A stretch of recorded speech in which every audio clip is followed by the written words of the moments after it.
Hello and welcome to Hybrid, powered by chinkseyMEDIA. We've got two guys here who've been on the channel before. First one is Kivzyy. Big up, right? Listen, we're back. Bow. We're here. And we've got Mr. Big Dave of West Ham United. Thank you very much for having me again. It's good to be back, Chinksey. Bow! Come on. There. I'm sorry, boys, got a photo bomb, man. All the West Ham fans here, the Irons, out in full force. Full force. Showing us some love. There. Right. Whoa. I remember the first game between Arsenal and West Ham. It was the score? 2-0? So long ago now. We won anyway. We had Big Dave making his debut on the channel. He famously said Man City will win the league. And also that Gianluigi, Donnarumma and Haaland are the best in their position. You know what? I think David Raya is the best in his position. Kivzyy, what do you say to that? 100%. For me, David Raya, right now, best in the world, world class. Another generational save today. And at that point, when it was 0-0, if West Ham score that, it's a completely different outlook at the game. So you've got to give him his flowers. All season now, this is going to be the third Golden Glove in a row in the same. Yeah, he's won it already. Yeah, he's won it already. Yeah. So, hey, props to him. Bow. David Raya, Mr. Consistent, world class. Yeah. And did you watch the interview that he made yesterday? Where he said something that really stood out. He said, it's not just the saves you make, but it's the critical saves that you make. So when he made that save, was it Castellanos he made it from? Or was it Pedro? Fernandez. Fernandez. When he made that save, it was 0-0. And if West Ham went ahead, they win that game for me. So that was critical. Yeah, pivotal moment. There's still big saves. Yeah. And again, David Raya, at the beginning, people were saying, oh, the world's best defense, Gabriel Saliba bailing him out. But we're seeing the crucial moments now. Yeah. And the last season where David Raya has been that true difference maker. So, yeah, best in the world for me. And do you know what? I'm going to say, I'm probably going to be on my own. I think he's Arsenal's player of the season. I think he is. I'm probably going to be on my own. He's definitely up there. For me, him and Declan Rice, them two. But he's Declan's got an my argument. favorite, but I'm going for Raya for me. He's got a strong argument. Yeah. Big Dave, man. Yeah, do you know what? That save happened at the other end of the ground to me. So I saw Fernandez go through. Guy in front of me stood up and I missed it. I've got to watch his back, but I couldn't believe it. From the position Fernandez was in, I don't know how it didn't go in. Yeah. Do you know what? Obviously, when I last came on here, I said I thought Man City, if you've got the best goalkeeper in the league and the best centre forward in the league, you're kind of covered in the two areas you need most. And Man City, I don't know what they've done. They've kind of banana skin under their feet. They've let it slip up a little bit. Yeah. But fair play to David Raya. I've been a little bit critical of him. I think I've said in the past that I think if you was to list him among the Premier League winning goalkeepers, he'd be amongst the worst. I mean, 15, 16 Kasper Schmeichel, maybe a 94, 95 Tim Flowers.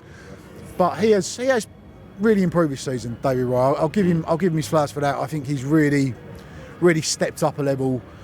If I'm him, I'm probably a bit disappointed that I'm not Spain's number one. It looks like Simon's going to go into the World Cup. Yeah.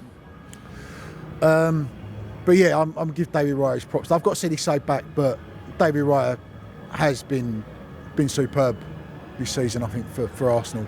Do you know that save? It reminded me of the one in the World Cup final, which I feel is the best game I've ever seen, Argentina-France. Obviously, when Randall Colomouani was 1-on-1 with Emiliano Martinez. Last minute of the game to win the World Cup for France to retain it. Yeah, I remember that save. That was unbelievable save. Yeah, that was a World Cup. And they go on to win on penalties. Yeah. Top goalkeepers win your games like that. Yeah. And David Raya has done that today. You know, I'm sure you'll come to the Champions League final how good Donnarumma was last year. You know, those goalkeepers can perform in those games. Yeah. Kivzyy, man. We got that vital win. Yep. Any players impress you today? You know what? Again, it's that main man that I got to say. It's obvious, generic answer, but the main man, Trossard. Ooh. With him, it's the moments. You got to be there. He's missed the clutch. Over a season, he's not really consistent. He's not going to get crazy output. But in the moments where you need a player to step up and put the ball in the back of the net, he's had many moments for us. And today, his goal was the difference. Yeah. In the result for us today. So, I'll pinpoint Trossard. And obviously, Raya with a great save at 0-0 to keep us in the game. So, him as well, great performance. But Trossard, got to give him the praise. Our left wing position, over the last 2 seasons now, fans have been speculating, oh, Martinelli, Trossard, we need to upgrade, we need to level up. And we got to give them their flowers when they turn up, and today it was Trossard. So for me, Trossard stood out today. Had he not scored, or had West Ham's goal stood, Different. what were you saying? Because I know you went into the day saying if we win today, you feel we win the league. And you said we're going to win today. Yes. Had this been a draw, City play on Wednesday, Yep. how would you have been for your nerves? Not the exact same, Okay. but slightly a bit more reserved. I said it like off rip. If we don't lose today, we've won the league. Because I truly believe against Burnley, we'll do what we need to do if it's a goal difference scenario, if City beat Bournemouth and whoever they need to win.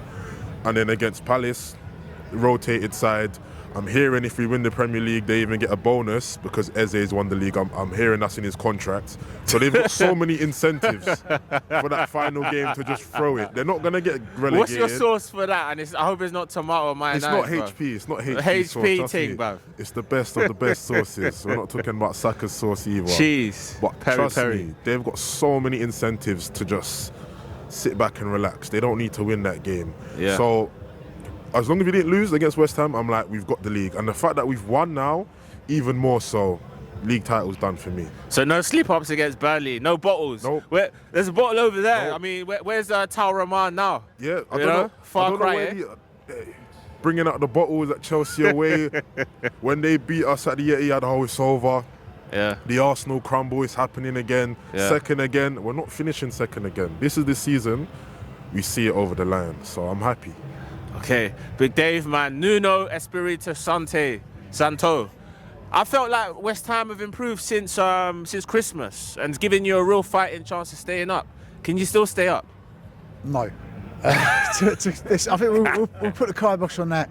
I think this season we've had too many games where, like, I mean, you say since Christmas, we come up with Christmas. Yeah. We had a run of games. We played Fulham at home, Brighton at home, Wolves away, and we had Forest at home. And you know, we was in a bad place before then. You look at it, we need 9-10 points out of that. We got one. Yeah. We drew at Brighton, lost at Wolves, lost at Forest, and don't get me wrong, another game we've done us Forest. You know, we had a perfectly good goal. Somerville ruled out, and then last minute of the game, Ariola comes to take a cross. Him and Gibbs White collide. Gibbs White goes down, referee gives a penalty, and it's never a penalty in a million years. But hey, you know, that I think was the catalyst. Then we had QPR in the cup, and at that point, Křetínský, Somerville showing some good form, but nothing was quite coming off. And you know, it's a bit of an old adage in football, isn't it? Sometimes you just need one to go in, and a player sparks on a form. Somerville had one go in that day, went on a run of form where he scored something like 6-7 or 7-8, something like that, or you know, goals and assists. Really turned on his form, got another injury, and hasn't been the same player since the injury. With Nuno, I don't know if he'll be here next year. I was going to ask you, that was my next question. I'm on the fence. Yeah. If he's here, good. I think he's building something. If he's not here, hopefully we can get someone in. Scott Parker for a year, he's got a good record in the Championship. Can't manage in the Prem, but he's got a good record of getting teams out of the Championship. Yeah. Maybe we can get someone in that will get us out of that at the first attempt. Depends who owns the club. You'll win the Championship. I reckon you get 100 points. Whether it's Tottenham or West Ham, you'll win it and you'll get 100 points. I assure you. I think the team that wins the league this year will be Burnley. I think Burnley will maintain. They've got a solid Championship squad. It won't be enough for the Prem, but they can maintain it. Not going to lose too many players. They've got the makings there of a team that will come back, get top two at least at the first attempt. Whether Wolves can do it, Wolves, it'll be interesting to see what players leave. Yeah. But then, you know, you're going to have good teams that don't. Middlesbrough, Southampton. Yeah. One of them's not going to come up. Yeah, one of them will be. Yeah. You know, Sheffield United have had a bad season. You don't think they'll be that bad again next season. Wrexham as well. Wrexham have got the Disney story behind them. That Championship's going to be competitive next year. There's going to be a lot of teams that are going to beat Birmingham. They got the money behind them. So there's a lot of teams next year that are going to be pushing it. And we've seen the last 2 years as well. The team that's gone in 18th, Luton, double drop. Leicester, double drop this year. So. You know, a lot of good teams go down. It's a bit of a purgatory. You know, you've got two former Premier League winners that have gone down in Blackburn and Leicester that have not come back. You know, how long West Brom, Norwich, you know, good yo-yo sides established for a little while, nowhere near coming back. Yeah. So I'm not I want to be optimistic. I want to be positive for next season. But it's very, very difficult not to look at that league and think, especially with Sullivan in charge, and think, I don't know where the ownership. Mr. Tom. Dave, can I say something? Sorry, can I say something about Sullivan? I mean, he has created so many problems at this club, and there is this issue about the £102 million gap in the finances. Do you think, and I don't know what you think, Kivzyy, do you think that means almost inevitably that Fernandes, Bowen and Somerville will be off, regardless of what happens? And I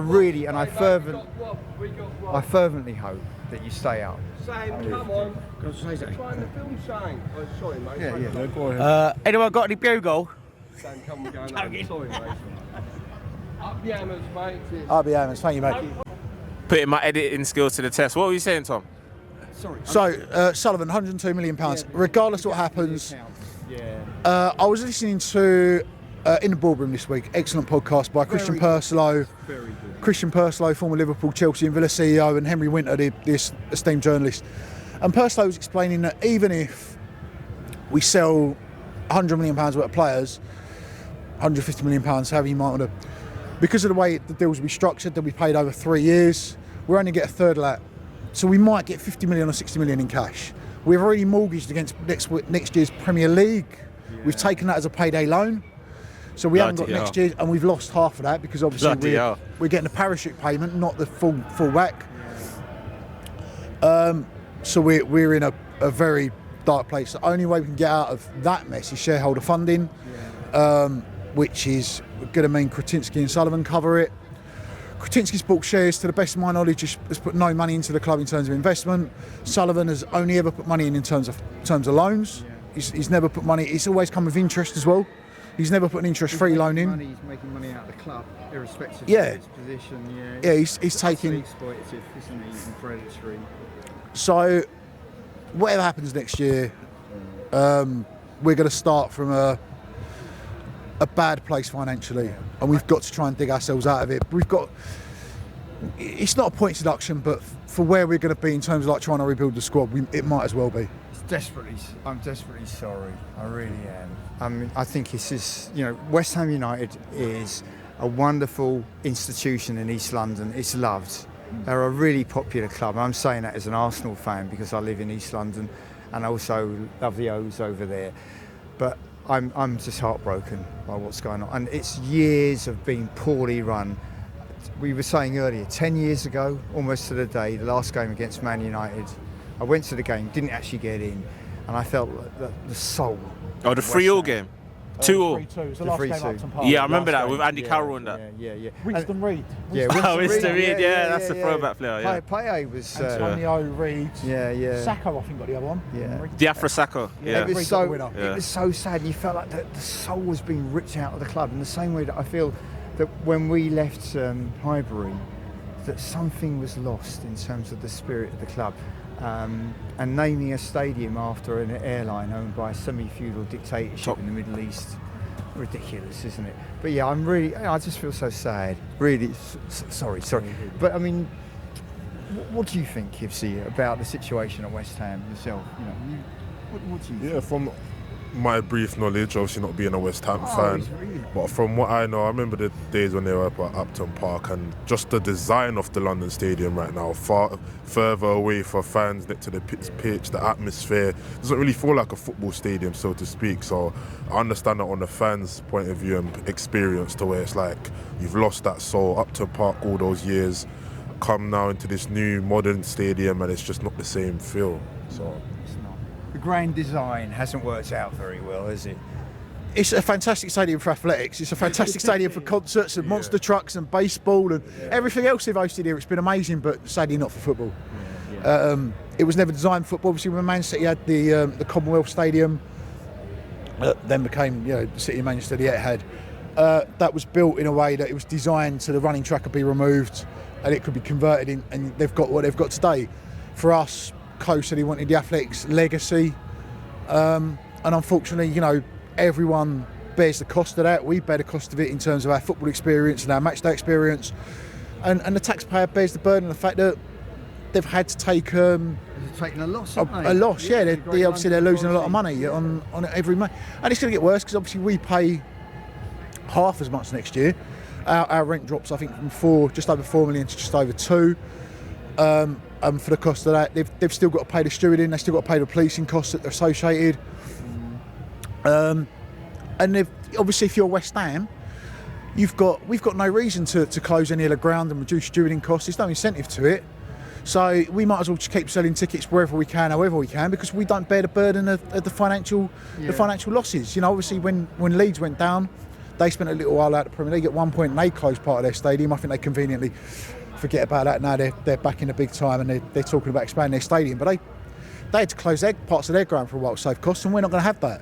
And that's obviously not good for London and for taxpayers. It's very bad for London indeed. Probably not good for us either, because you know, maybe a densely packed 35,000 would generate more atmosphere than a sparsely packed 35,000 in a 62,500 stadium.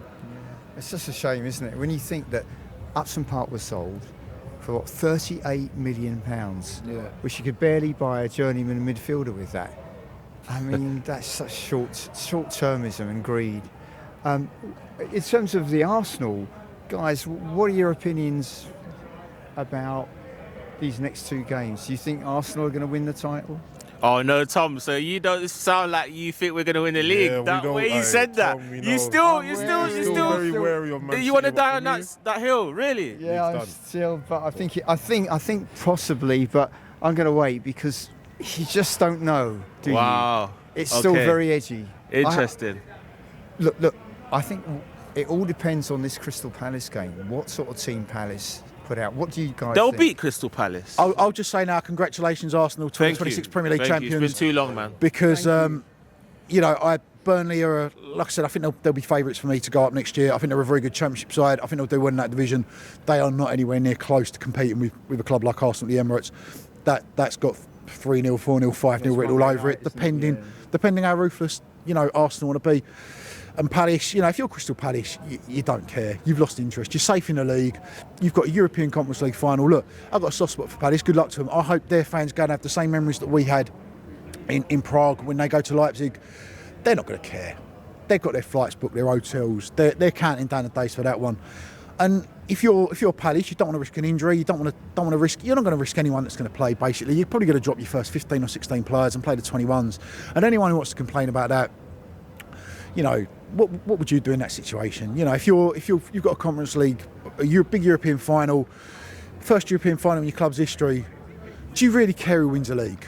Do you really care if you finish 14th or 15th? I think, because though, that's the position they're in. On the opposite side of things, you can look at it as almost the players that do play have nothing to lose. They'll play that the Swedish boy they bought from, what's his name, from Wolves. Strand They'll play Strand Larsen, and maybe 1 or 2 can put themselves in contention to be in the squad, to be in the starting lineup. Obviously, we know the 11 that's going to start, but also another thing is that a player that potentially scores the winner or scores an equaliser against Arsenal is going to be remembered as that guy that stopped Arsenal or halted Arsenal.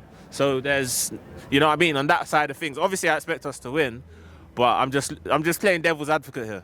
No.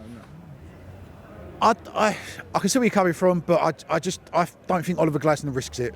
I don't think there's a chance in hell Glasner risks it, and I don't think there's a chance in hell that any of the Palace players are going to go 100%. Because why would you? It doesn't matter. Go, you know, you've got your big game, you've got your cup final. Yeah. Why would you care who wins the league? Because I wouldn't in their position. Yeah, I've always said this from years back, though. I've obviously, you'll see a pattern of whoever's in the Europa Conference League final, semi-finals, always an English team, and they're always the favourites to win it. From Leicester when they win it, from West Ham, from Chelsea last year, and whoever finishes 7th, 8th, whether it's Bournemouth, they'll be favourites to win it as well. You know, and you're seeing a similar pattern in the Europa League where last season 2 English sides contested it. This season you got Aston Villa, who were favourites from day one. And we're going to keep seeing that pattern because the English league is just too strong. Yeah, 100%. The English teams are all going to be favoured in the European finals. And again, you know, it might not always go to plan. You've got to respect every opponent in the final, so there might be some upsets, but Premier League's always got that strength. We played Freiburg last year, and Is it group stage? We played them both. We played them in a group stage. In the group stage, in knockout, was it the round of 16 or I think it was round of 16 we got them as well. Yeah. Beat them 5-0. You know, no disrespect for Freiburg. It was a lovely town, lovely city. I have fond memories of my visit there, but they're they're not going to compete with Villa on the day. No. To use a term Arsene Wenger used, I mean, the Premier League's benefiting from financial doping. It's so much richer than the rest of European football, and it's almost becoming European Super League in its own right. When you know, you're looking at clubs like AC Milan can't compete with clubs like Bournemouth. I mean, 20 years ago, we're sitting there going, AC Milan can't compete with Bournemouth. Crazy. It sounds mad. European Cup winners. But I think the sad thing is the direction of football's going in is I think at some point, I think football has lost part of its soul. And I do think it's coming down the line that we're going to end up where Saudi Arabia get around the fixtures, where the USA get around the fixtures, in much the same way that the NFL comes here and the NBA comes here. Because, you know, American sports is franchise based, it's a different model and a different formula. I think we're going to see that sort of franchise model in English football, and American owners are taking control now. You know, I think once they get to 14 Premier League clubs, they've got the majority. The Americans can do what they like, and there's nothing the FA or the Football League or any of us as fans can do. We've just got to go along with it. We can fight it. I don't know how you feel about it. Dave, I have to respectfully disagree, and I don't often disagree with you. I think we need to organise as fans across the country through stop exploiting fans. This is getting out of control now, and I agree with you. The Kroenkes, Arsenal holdings at Arsenal, obviously the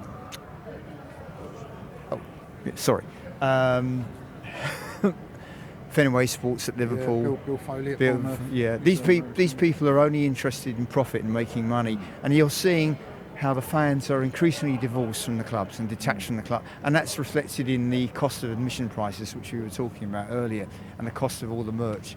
And I would argue that it might be a good idea for fans across at least London, and that includes even Spurs fans, that we need to start talking about organising together and maybe organising a merch boycott. Just something, you know. I don't want to stop people from going to the games, but stop spending £90 on the shirt with loads of advertising emblazoned across it for companies that we have no sympathy for or affection for, and have no interest in us, because we're just exploited and expendable and used. Sorry. But anyway, that's just my thoughts, and I do think there is a lot of disillusionment about the rampant commodification and commercialisation of the game. It's not the same, and I think the real beating heart of football now in many ways is in the lower leagues, isn't it? You know, teams like HornChurch that just got promoted into the National League, Clapton. And obviously Dagenham and RedBridge is going to garner a lot of KSI's there. And I think Andy Carroll's doing something with him. Is he a manager or a player? He was case. Sorry. Carroll was interim manager for a little bit. Oh, okay, right. They've just taken Lee Allenson from Hemel Hempstead, who's guided Hemel Hempstead, who are part-timers, into the playoffs. Hemel Hempstead's not too far from me as well, so yeah, they had a good setup this year for a semi-pro side. So Dagenham have got a bright future next year. Obviously, KSI, you'd imagine a guy with his put your hand in your pocket, K. He's going to. Look. You know, he's going to want something to show for it. Yeah, 100. And it's not going to cost him a great deal of his fortune to get Dagenham from National League South into League Two. And to have a success story along the way. And as you've seen with Wrexham as well, isn't it? Exactly. Someone like KSI is going to have the clouts to put eyes on it. Which is only going to generate further. And obviously, look at Wrexham's success. From the documentary, it's increased their commercial revenue. You know, their profile. They're selling more shirts. They're doing all those things that lower league clubs really benefit from. On the flip side, though, #United, obviously, similar thing. They similar. Tickets online. Yeah. Just been relegated from the Isthmian into the Isthmian North. Relegated? Okay, right. And they asked for it. They actually said before the end of the season, even if we stay up, we want to go down. Why is that? What happened? What's this? Don't know. I couldn't work it out. I'm going to look into can't that. Figure it out. Hard to fathom, isn't it might be something to do. Maybe travel costs. Maybe obviously they've not going down to the south coast. All their games going to be around. But isn't it regional at that level? Isn't it like all the northern sides are in the same league? So it goes after National League, you get North and South. Yeah. And then below that it goes Isthmian, Northern Prem, Southern Prem, and I think Southern Central, which kind of divides it into four. And then below that you've got below the Isthmian, you've got the regional Isthmian leagues. So down here, for example, Isthmian North covers Essex, Isthmian South East covers Kent and parts of London. Yeah. Isthmian South Central, I think it is, covers like the southern counties. Surrey and that? Yeah, it covers Surrey and then below that. Croydon Athletic. They lost their playoff final to Whiteleaf on penalties. And Zaha as well, co-owner. Yeah. So, you know, and then below that you've got like the combined counties, the southern counties, the Essex Senior, and eastern counties and so on, and it really kind of regionalises then into almost county level. But that's where the pulsing heart and soul of football is in many ways, isn't it? At that community level. But I'm really pleased about Clapton, a really good club, anti-fascist, anti-racist club, and HornChurch. It's fantastic to have 2 East London clubs in the National League. Yeah, it's National League, isn't it? They're in Dagenham and National League South. Dagenham are one below. Oh, sorry, Sorry, I apologise. Sorry, I got that one wrong. They used to be in League 2, didn't they? League 1 once. And League 1 with playing Orient, I remember. But got relegated at Orient. When they got fed out, when they got relegated at League 2, they got relegated at Brisbane Road. Yeah, I remember that. But yeah, so next season, hopeful that HornChurch. Hopeful for HornChurch next season are going to struggle. They've, from what I can gather, if you've not seen their ground, go and check out their ground. It's doing the rounds on social media. How is this ground in the National League? It's got a big running track around it. But from what I can gather, it's going to take a few £1 million to put temporary standing in. They've got to put permanent segregation in. I think they're semi-pro at the moment as well. So obviously they're going to be up against a lot of big clubs, a lot of full-time clubs. And for the first time, they're going to have some serious travel. You know, they've got to go from here up to Carlisle, Barrow, Gateshead. Huge distances, aren't they, to travel? You're talking about 600-mile round trips, aren't they? Yeah, so mate, you're not going to do that in a day, are you? No. I would have done Carlisle back in the day. I was ticking off 92. Not at all, no. Done Barrow back in the day, ticking off 92 there. They're long time. It's a long time That's up spending in a car. Cumbria, isn't it? Or North Lancashire. It's a lovely drive, but it's a long way spending a car. God, yeah.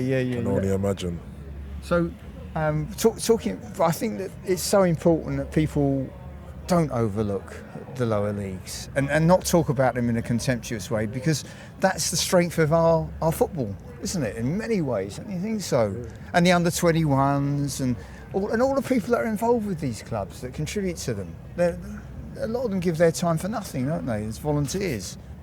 I think non-league football is the remedy to a lot of people's issues with the Premier League. Yeah. So far as... so I watch HornChurch a fair bit. £10 to £15 to get in. Fantastic, isn't it? Yeah. You know, the drinks are reasonably priced. You can't in National League next year, but in National League South and below, you can have a drink at pitchside. You know, and the games, more important, the games are guaranteed 3 o'clock kickoffs, and we know as Premier League fans, and God knows the Championship next year, there's going to be a lot of Friday nights for us, a lot of 12:30s. We're the big club in the division next year. Let's not be arrogant. Let's make no issue about it. You know, we're going to be the club that everyone wants on TV. So we're going to have so many, like going to Stoke and Preston, and no offence to those places, for 12:30 kickoffs isn't going to be a lot of fun. You know, as a match going experience, and I think a lot of people, you know, it's in the Premier League as well. You know, you look at Bournemouth this year. You know, they've had 12:30 kickoffs. I think up in Newcastle. You think you've got to get up at 2 o'clock in the morning if you live in Bournemouth to get there, haven't you? It's a 400-mile trip, isn't it? 800-mile round trip, isn't it? Every time Newcastle get a 12:30 kickoff, or Sunderland get a 12:30 kickoff in London or on the south coast at Brighton, or you know, places like that, and it doesn't take us into account as match-going fans. Oh gosh, so the last thing to be considered. But there's the answer there, in that you could support a non-league team. You can go and watch your local non-league team. You can pay your £15 to go in, and you can watch your team at 12:30 or at 5:30, whenever it is. Still support your team and still support your local community club, where you've got a sense, and I think that's going to be on the rise. I think especially for us as West Ham fans next season, I think that's going to appeal to a lot of people. Yeah, I think you know, so too, why would you want to come? Why would you want to come to London Stadium for a 12:30 kickoff when you can watch a game at home or watch a game in a pub? Yeah. And then go and get your football fix locally and not have this stress and this aggro. Yeah, I mean, you know, it's very interesting you use the word football fix, because I think football is it's a highly addictive drug with intoxicating and intense highs and lows. That's part of the appeal of it, isn't it? And I also think another part of it, and you know, I think both you, Kivzyy and Dave, have alluded to this. Football clubs are an integral part of the fabric of working class communities, even though they've got corporate owners, and that's where part of the tension is. But they also, you know, football, it's about identity as well, isn't it? It defines who you are. I mean, we're all mates, and football structures our friendships. A lot of my friends I know through football. I'm a bit of a footballing geek. I admit to it. I love it. But it's a wonderful way to make friends as well, isn't it? I think 90%, I don't know about you, man, 90% of the conversations I have with my friends are about football, to be honest. It's such a big part of our lives. And it should be, and it should be a welcome distraction from all the stress and the aggro work and, you know, family life and so on. Just a little respite, a little break. It's like a temporary sabbatical from the often the grinding, unrelenting, I wouldn't say greyness, but the struggles of everyday life. So football represents something joyful as well, doesn't it? Even though some of the matches aren't very exciting, but it's a good opportunity to kind of just break free from the real world, play in the sports as well, that kind of interaction and engagement. And again, different types of fans, different experiences. Fans that's maybe Championship, League One, their output and their aspirations, and then maybe a club that's fighting for major honours, their experience and the pressure that and the expectations. And everyone's got a different viewpoint when it comes to football and how they want to enjoy watching their football and their experience as a fan. So it brings loads of different communities together. Right, and you meet so many different people that you wouldn't normally meet outside of football conversations. So it's really good at bringing people together. It's like a shared odyssey, going to a match with your friends, and you and today, I mean, we're Arsenal, West Ham, but it doesn't matter. We're sharing something as human beings, aren't we? And I think it's very important we're social beings, to have experiences with other people. It's like a collective. It's very important, isn't it? And it reinforces, as you say, it reinforces friendships, and it makes, it's part of what it means to be human, isn't it? Yeah, definitely. I mean, football's... The genre as well. Do you know what? Yeah, exactly. I mean, like, I see my dad and brother more at football than I do outside of football. You know, it's you know, it's a huge family thing for us. You know, my friends next year, I've got friends that are Charlton fans. Bless them. Try to start a rivalry. It's not going to happen, boys. But keep going with that. Good luck with that. You know, and we'll meet up before our games with Charlton. You know, I've got mates. I've been obviously Pete, God rest his soul. You know, me and him used to go to Palace. Me and him used to go to Palace occasionally together.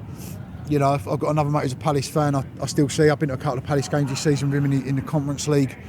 You know, I've got friends I watch non-league with.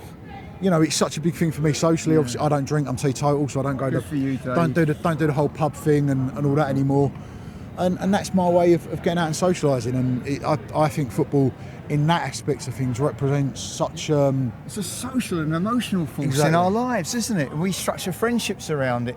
And people like Sullivan and the Kroenkes, they'll never understand that. For them, this is just part of an investment portfolio to make money.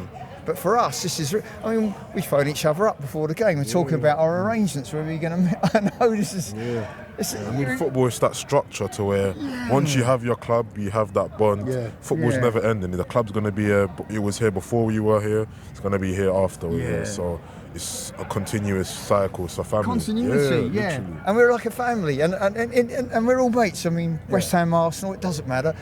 Maybe Tottenham over there, we're not so sure about, but you know, I know Tottenham fans actually. They're okay, sort of. Some of them.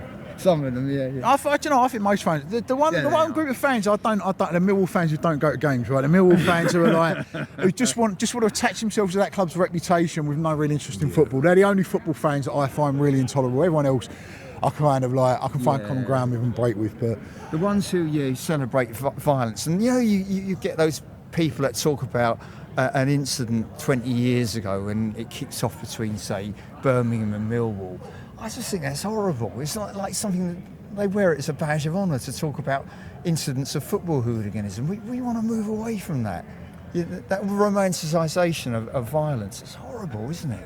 I'm sure if Raheem was here, he'd agree with me that if you want to be violent, go down a boxing gym. Exactly. That's it. Yeah, I agree with you for sure. Yeah. Well, thanks for watching, folks. Subscribe to the channel, like, hype. All of that wonderful stuff. It's been hybrid, powered by ChinkseyMEDIA. And we'll see you on the next one. With the one and only Big Dave, Kivzyy, and East London Gooner. Yeah. We're out.